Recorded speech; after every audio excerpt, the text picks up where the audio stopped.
like before the arrival of the Spaniards, before the name Philippines even existed.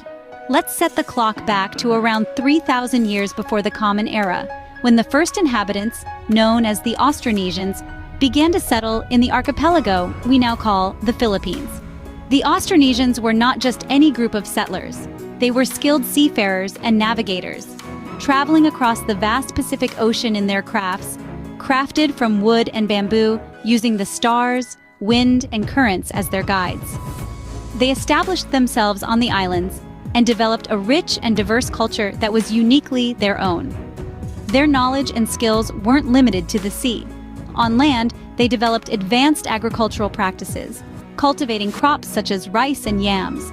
They harnessed the fertile volcanic soil of the islands, turning the lush tropical landscape into a patchwork of thriving rice terraces and vegetable plots. Their understanding of the land and nature allowed them to feed their growing communities, laying the foundation for the vibrant cultures that were to follow. But the Austronesians didn't stop there. They were also skilled potters and metalworkers. They crafted intricate pottery, imbued with their unique cultural symbols and patterns. Their metallurgy skills were equally impressive, using techniques to shape and mold metals into tools, weapons, and ornamental items.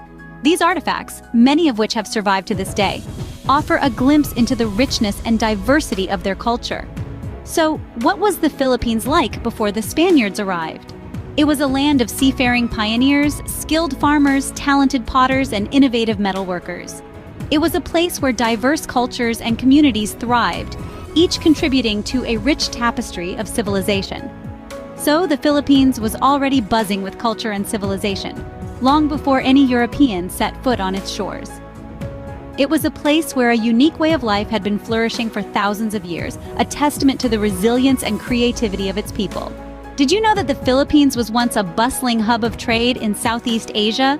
Indeed, between 500 BCE and 1000 CE, the archipelago was far from the remote and isolated place it's often portrayed as. It was a vibrant part of a wider network of trade and cultural exchange that spanned across Asia. At the heart of this network were barangays, small, independent polities that were the basic political units of ancient Filipino societies. Each barangay was ruled by a datu, or chieftain, and they were often situated along the coasts or riverbanks, prime locations for trade. These barangays didn't exist in isolation. They were linked together by the bustling maritime trade routes crisscrossing the seas of Southeast Asia. And it was through these routes that the Philippines began to interact with other great civilizations of the era. From the north, Chinese junks laden with silk, porcelain, and ironware sailed to Philippine shores. In return, the Chinese traders took home gold, beeswax, and other exotic goods.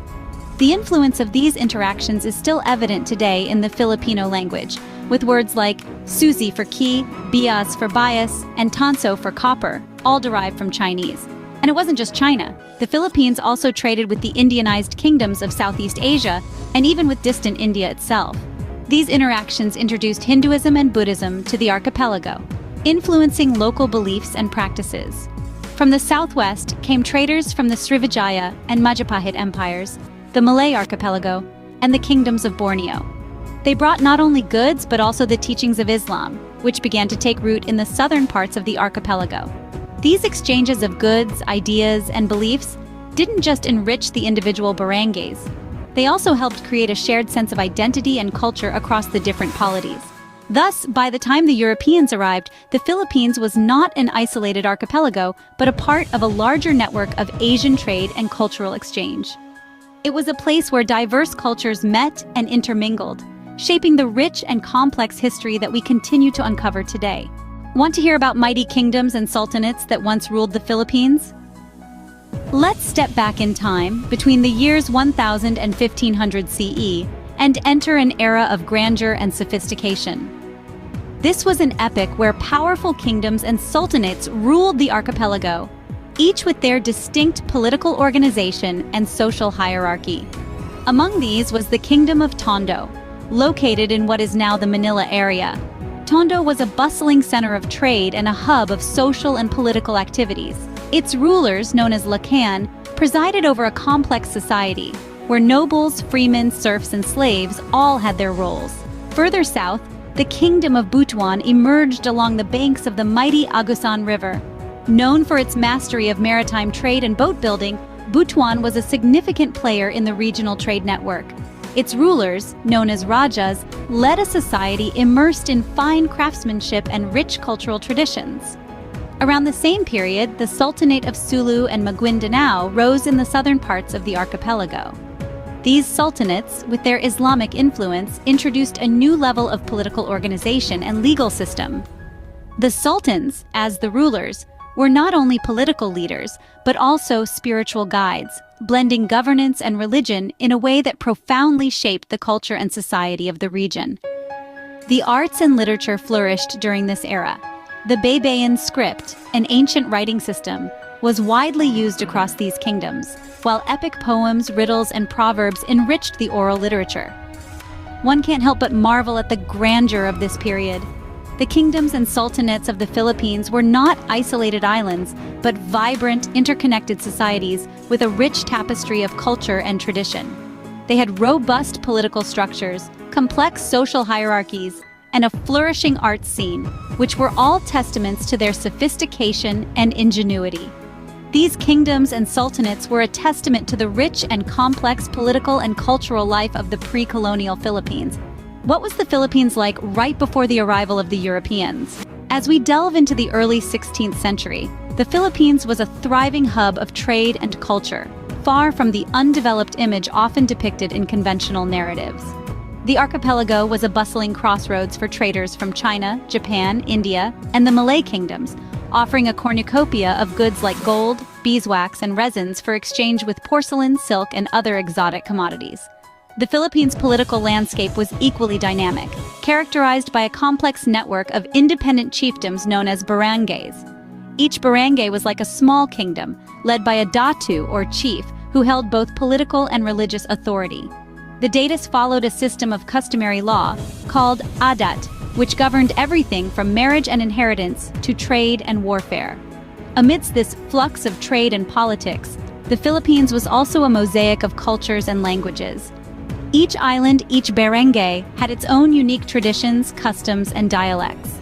The people were skilled in various arts, such as weaving, pottery, and metalworking, creating intricate designs that reflected their deep connection with nature and the spiritual world. During this period, the southern parts of the archipelago experienced a significant transformation with the spread of Islam, introduced by traders and missionaries from the Malay sultanates and the Middle East. By the time of European arrival, several sultanates had been established, including the Sultanate of Sulu and the Sultanate of Maguindanao, which had adopted the Islamic faith, legal codes, and writing systems, further enriching the cultural tapestry of the archipelago. So, as we can see, the Philippines was not the empty canvas that many imagined it to be. It was a vibrant stage of diverse cultures, complex political structures, and thriving trade networks. Far from being a passive recipient of foreign influences, the Philippines was an active participant in regional dynamics, shaping and being shaped by the ebb and flow of cultural exchange.